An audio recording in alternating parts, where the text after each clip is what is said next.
प्रख्यात दार्शनिक सुकरात ने कहा था, अधर्म की सबसे विभत्स तस्वीर तब दिखती है जब रक्षक ही भक्षक का साथ देने लगे।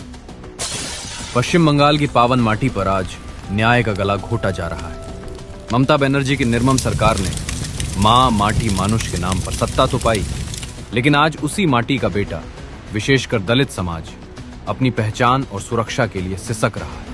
यह महज राजनीति नहीं, बल्कि बंगाल के दलितों के खिलाफ छेड़ा गया एक अघोषित युद्ध है, जहां मुस्लिम तुष्टीकरण की भूख इतनी बढ़ गई है कि ममता सरकार ने दलितों के संवैधानिक अधिकारों को ही वोट बैंक की भेंट चढ़ा दिया। आज हम बंगाल जो उस कड़वे सच से पर्दा उठाएंगे जिसे मुख्य धारा का मीडिया अक्सर दबा देता है। आंकड़े गवाही दे रहे हैं कि बंगाल में दलित होना अब एक गुनाह सा बन गया है। एनसीआरबी 2022 की रिपोर्ट के अनुसार पश्चिम बंगाल उन राज्यों में शीर्ष पर है जहां अनुसूचित जाति के खिलाफ अपराधों में सजा की दर सबसे कम है।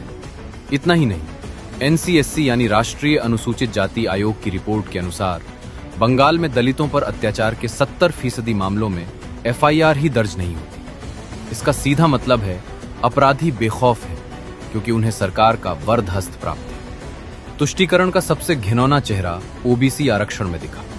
ममता सरकार ने रातों रात 77 समुदायों को ओबीसी सूची में शामिल किया, जिनमें से 75 समुदाय मुस्लिम थे। कलकत्ता हाईकोर्ट ने इसे संवैधानिक फ्रॉड करार देते हुए रद्द कर दिया। सोचिए, हिंदू दलितों और पिछड़ों के हक का आरक्षण छीनकर घुसपैठियों और एक विशेष मजहब को देना, क्या यह दलित विरोध की पराकाष्ठा नहीं है? संदेश खाली की चीखें आज भी हवाओं में गूंज रही हैं। जहां शाहजहां शेख जैसे टीएमसी नेताओं ने दलित और आदिवासी महिलाओं का वर्षों तक यौन शोषण किया करता रहा और ममता की पुलिस तमाशबीन बनी रही क्योंकि मुजरिम उनका वोट बैंक संभालता था, वहीं दूसरी तरफ चुनाव के बाद की हिंसा में हजारों दलित परिवारों को घर छोड़कर पलायन करना पड़ा।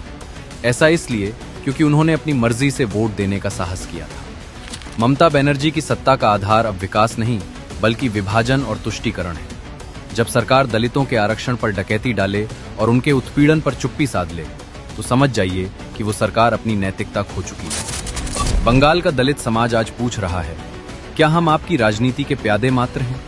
याद रखिएगा, जिस सत्ता की नींव दलितों के खून और आंसुओं पर टिकी हो, उसका अंत निश्चित है। परिवर्तन को संकल्प बनाएं, भाजपा को चुनें।